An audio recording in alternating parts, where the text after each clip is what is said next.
Stoners. Welcome to another edition of Sticks-n-Stones.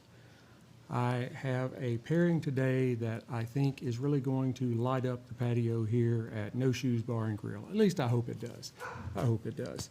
I am going to be pairing Uncle Nearest 1884 Tennessee whiskey, and I am putting that together with a Herrera Estelí Brazilian Maduro from Drew Estates. Now, Drew Estates puts out some great cigars, so I'm really expecting a lot from this. I've paired this one before, but it's been probably a year and a half. And so this one has been setting in the humidor, aging since that time. And man, it's perfect. I love it. I love this cigar. So you know that part of it's going to go well. I'm already telling you. But I'm really excited about the Uncle Nearest. I keep seeing it, showing up in my social media feeds. And so I'm like, okay, I had a chance to get a bottle of it. We're going to give it a try. So I am expecting great things from it. We'll see how it goes. But let's just go ahead and dive right in and pop the cork, cut the stick, and get to toasting right after this. Alrighty. Now, the Uncle Nearest 1884 is, excuse me, it commemorates the last year that Nearest Green, who is Uncle Nearest, that is believed to be the last day he put his own whiskey in barrels before he retired from distilling. Now, today, it's aged and bottled by Uncle Nearest, and it's curated by Victoria Eady Butler. She is a fifth-generation master blender, descendant of Uncle Nearest. So they've kept it in the family. She is a fifth generation to be a master blender at Uncle Nearest. Now, it is a little bit of a quirk there, and that is that Uncle Nearest, they don't have their own distillery. They actually contract part of a distillery where they create their own spirit. It is the distillery that they are contracting from is Tennessee Distillers Group, but it is all Uncle Nearest employees that are putting this product together. So now, I think they switched to this kind of setup in 2017. I think prior to that, they were buying spirits off other distillers and they were blending it themselves. But the products in the bottle now is made by the folks at Uncle Nearest. It just so happens to be at the TDG facility. So now the mash bill on this is a little hazy. It is 51% corn, with the remainder being made up of rye and malted barley. Typically, malted barley is less than 5%, 10%, and generally it's like 5 or less. But somewhere in that 5 to 10% range, so you can say the rest of it is probably rye, but it could be a little off. I just wasn't able to nail anything down other than that. So it is aged in newly charred white oak barrels. It is aged for 4+ years. That's about as far as they'll go with it. It is 46.5% alcohol by volume, so 93 proof. Some quick calculations for a country boy there. Now, let's go ahead and glass some of this up. That was a really good one. Hope y'all could hear that really well. Just love those really good cork pops.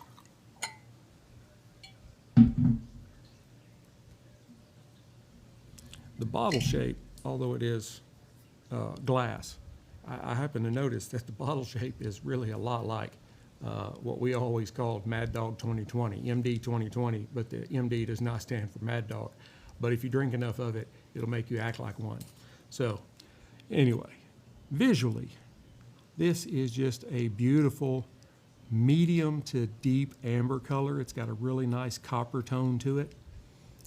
It's got decent legs. It may be just a little thin, but it does still show some clings to the glass. You might be able to see it there. I don't know if the camera is bringing that up well enough.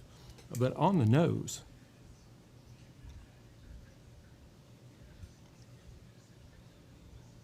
I do get a little bit of ethanol burn in the nose, but not a lot, just enough to kind of tickle your nose and let you know it's there.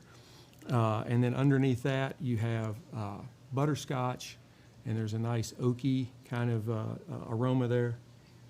I pick up maybe something along the lines of like dried fruits, maybe even some darker fruits, like maybe some stone fruit, dried stone fruit, something like that. There's a nice baking spice to it, but there's also as I've continued to take whiffs of the aroma, there's also a note of honey that seems to be kind of building up.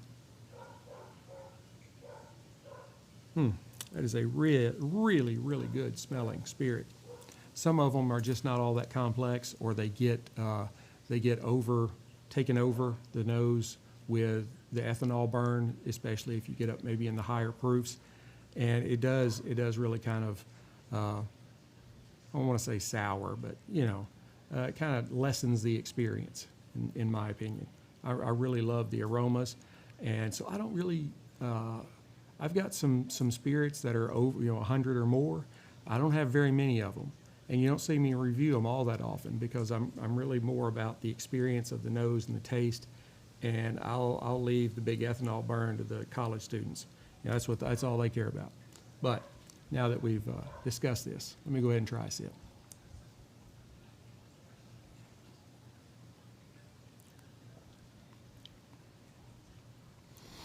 There is probably a little more alcohol burn on the tongue than I expected, but it's not overpowering.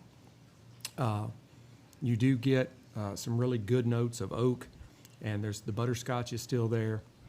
There is a little bit of cocoa.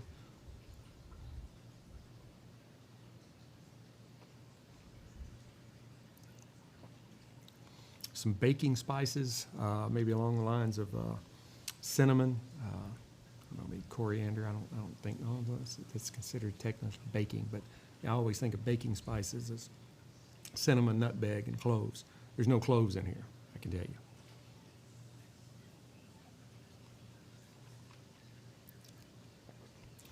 And I'm also, I am getting a lot of the things that were on the nose on the palate. There's also some dried fruit components. And then there's some leather and just a touch of kind of a nuttiness like almonds or cashews, not like a really strong like peanut or something like that. It's a little more of a subtle taste in the aroma. Now on the finish is kind of medium to medium long. You get some really good notes of oak and butterscotch there as well. The cocoa, it kind of fades, and something more along the lines of like graham cracker come up. So, take another sip.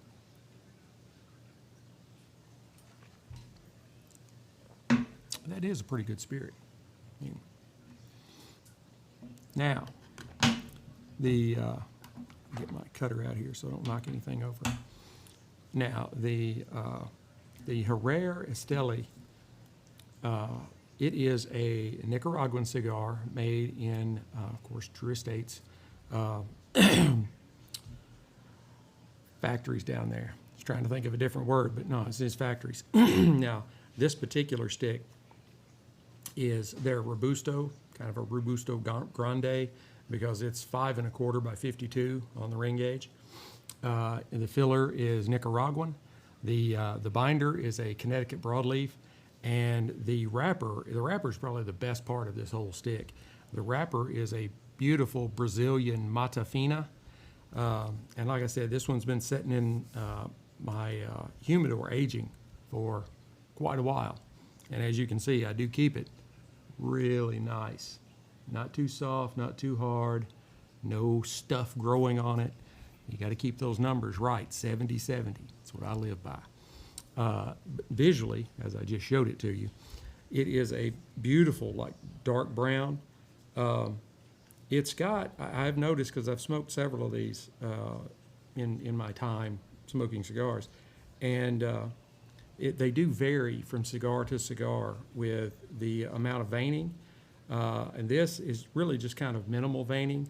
The seams are extremely tight, but they are visible. And it has a very beautiful triple cap. And I mean, I'm really not seeing any kind of flaws in the construction at all. It does look like it may have some tooth in it. I know I'm not going to be able to get it up there close enough for you to see, but just some little bumps along there that indicate that there could be some oil stored in the stick. And with this being this dark stick, if I'm smoking one of these from, it's only like a few weeks in my humidor, it's really going to look shiny. But this one is premium aged in my humidor. So let's go ahead and give her a nose.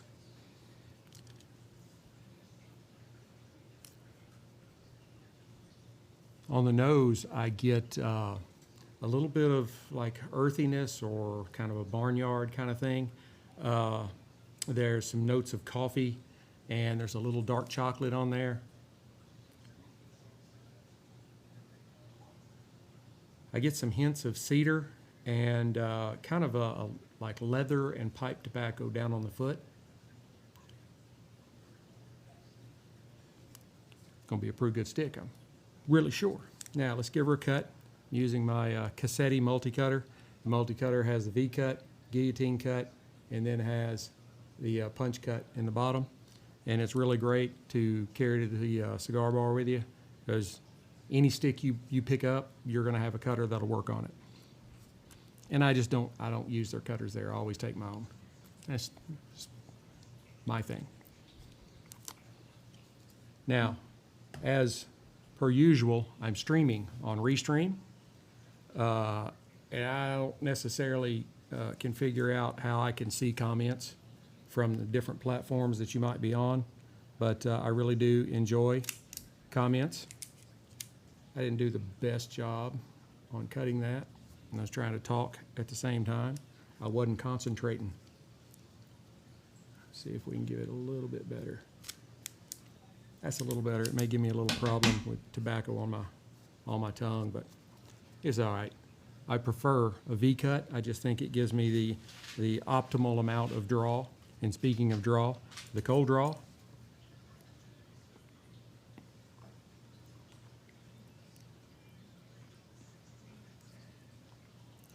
I get kind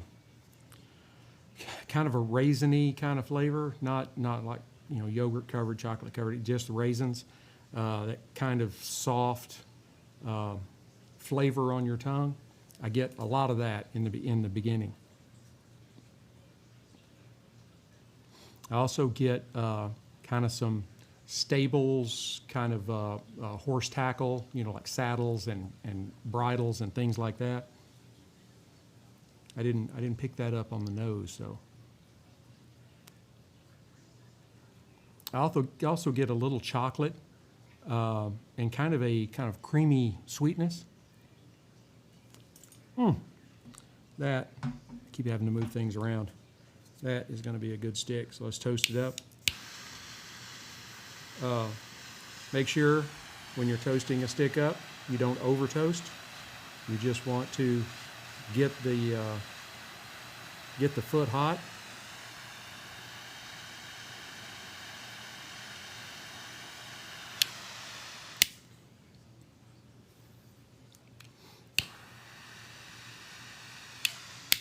Because if you over toast it, that can make for a really kind of bad experience for the first like half inch or inch.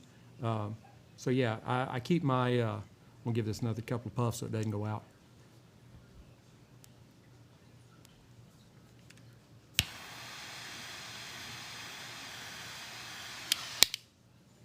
I was busy trying to do more than one thing at a time.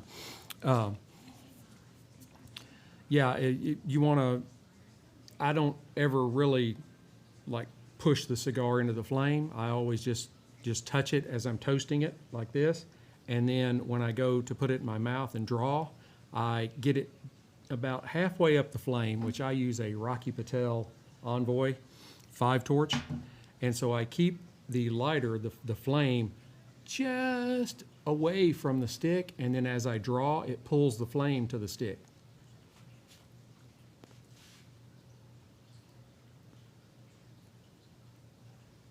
This has turned into an educational program.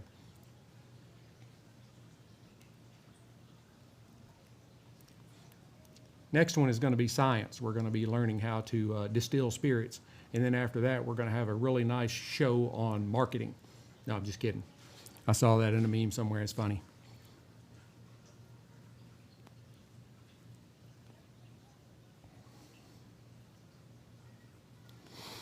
That's got quite a bit of pepper on it, but it also has like some heavy cream.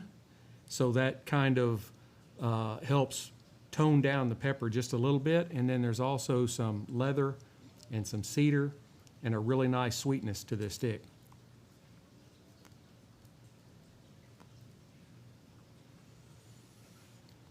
I still think I have not done a really great job in lighting this. I need to pay attention. You can see there's part of it that the leaves weren't even toasted any. And this time I held it like 5 or 6 inches away.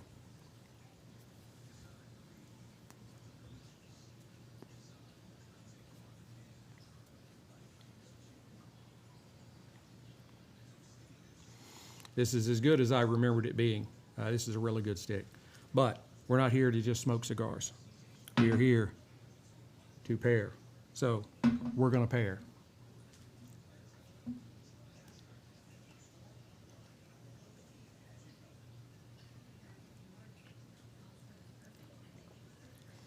Wow. Those really go together really well.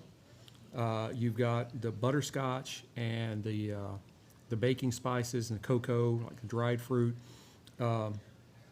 complementing the cream and the sweetness on the stick really well. And this is, I think I did a pretty good job. So, I mean, not trying to pat myself on the back or anything, but, you know, and I hope everybody can hear me. I keep leaning back and getting away from the big blue microphone for the recording. And then I've got this one for you folks. So it's kind of a setup, you know. It was a kit.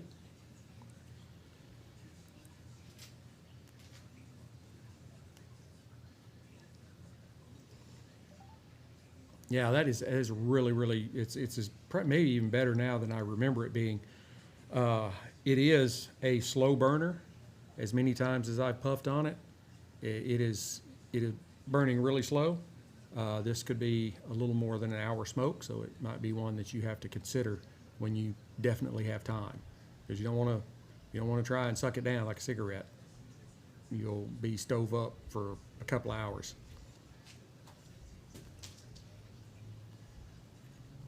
I have long loved Drew Estate's work. My favorite cigar of all time, and I know for the cigar purists, they're going to be like, oh, is their Java line. It's really kind of hard to tell what went on, because it was supposed to be a collaboration between Rocky Patel and Drew Estates.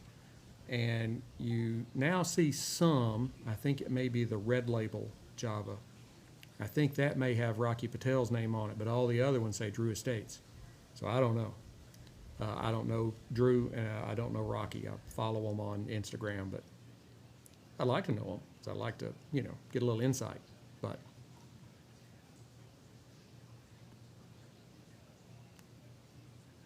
and this really does produce a really nice amount of smoke, and it is not. It's supposed to be a medium to full flavored cigar.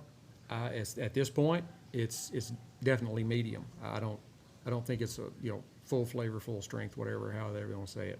People say it differently. That doesn't affect the amount of nicotine in it. But you know.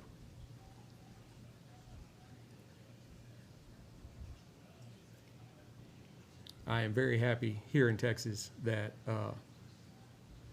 I don't know if you could call this fall for us or not. It's like 93 degrees during the day and about 70 at night. That's fall in Texas. Fall has made it.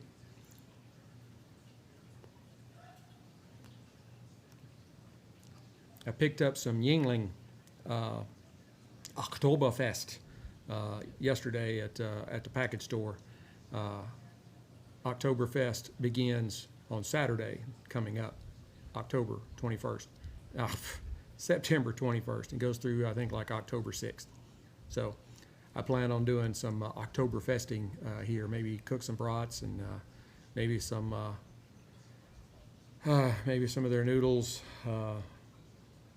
I'd really like to get some really good German food, but Bavarian Grill is the best one in the DFW area, and they'll be packed. They always are.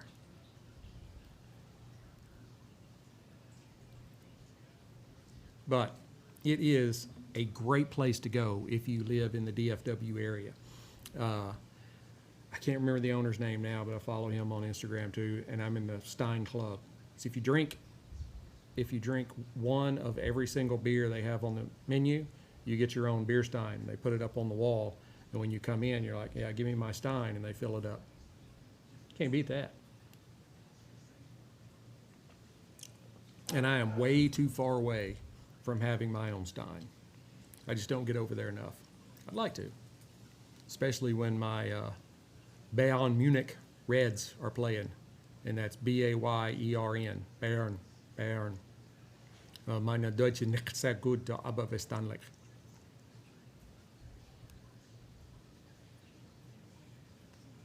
I put a country boy slang on it, so sometimes the German folks will be like, "What did he say?"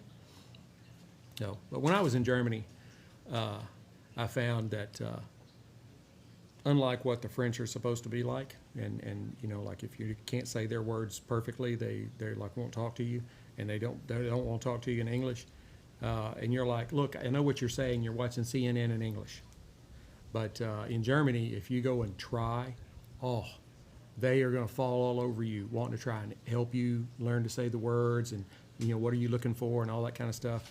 Yeah, it's I love my German heritage, and it's like German according to ancestry. It's German, English, maybe some Irish in there. There's a little bit of Native American in there somewhere, and then there's like some Iberian Peninsula.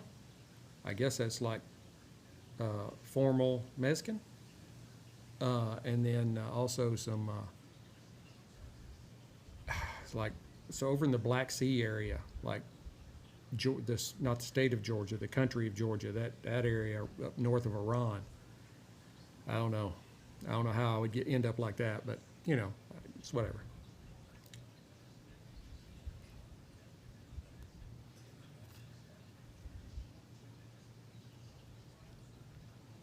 This is a really good stick, so and it's gonna take a while. So I'm gonna put you folks on the podcast. I'm gonna put y'all on pause, and we'll come back at the halfway mark for you guys. Howdy, Stoners, I'm back.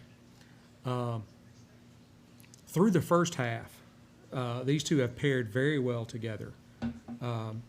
I would say that the pepper has kind of pulled back a little bit, and the cream has kind of pulled forward a little bit, and then there's still that kind of leather and cedar and a little bit of sweetness in there. I'll go ahead and tap that off, because those of you that are on the podcast, you didn't see when these other folks got to laugh at me when I dropped the ash off in my lap. I'm always love doing that, you know. That makes me say bad words. But the Uncle Nearest is really doing a good job of going with this stick, and this is, to me, this is a really good, well-balanced stick, and it's not overly complex, and neither is the Uncle Nearest.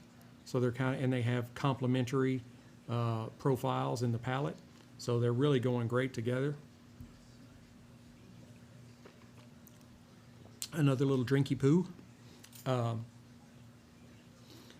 yeah, I'm really, I feel really good about this. So far, they've done really well. I have not seen, I was hoping, because it looked like it had some tooth in it, and I was hoping I'd see some little oil packets or oil pouches pop in the leaf, the wrapper leaf, but no such luck. So we're just charging ahead.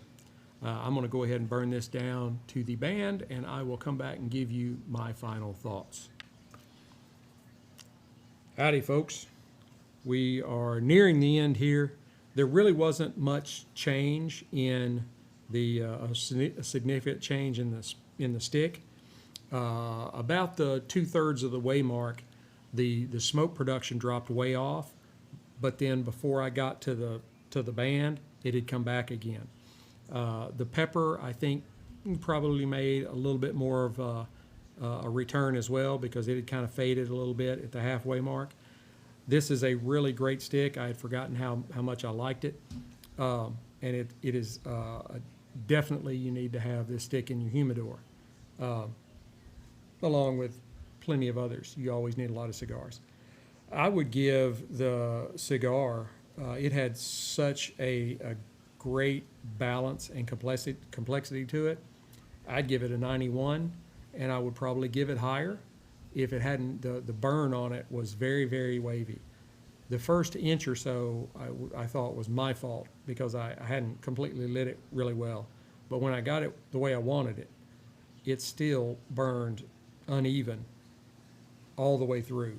Not bad uneven, it didn't like canoe on me or anything like that, but it was just very, very wavy. I showed the people on the live stream, it's extremely wavy. That was the only thing I could knock about the stick. The Uncle Nearest was really good. I was really surprised, but it wasn't like spectacular.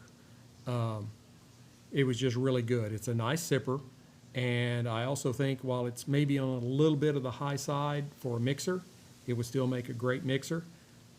It's got some really great notes in it that I think would, you're doing Nearest and diet or whatever it is you do.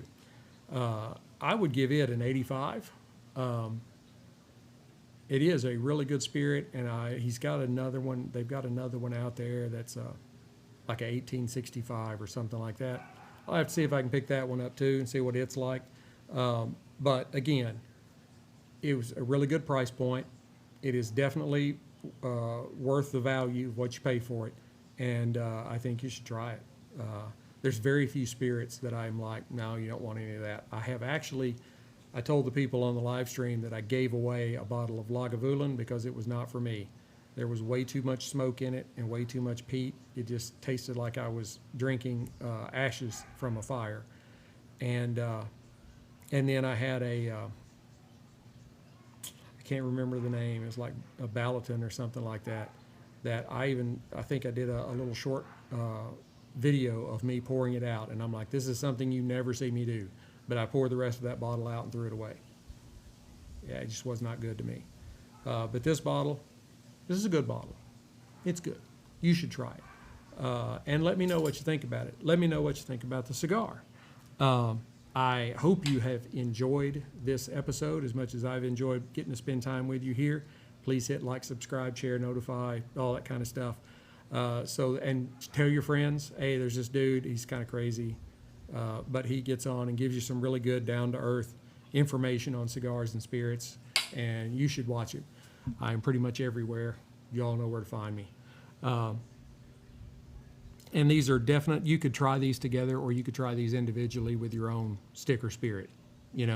I've told you what I've picked up off of it, and so you could find a spirit that would marry with it, or a cigar that you would like to do. So, but until we get to be together again, keep your sticks dry and your stones cold, and have a great day.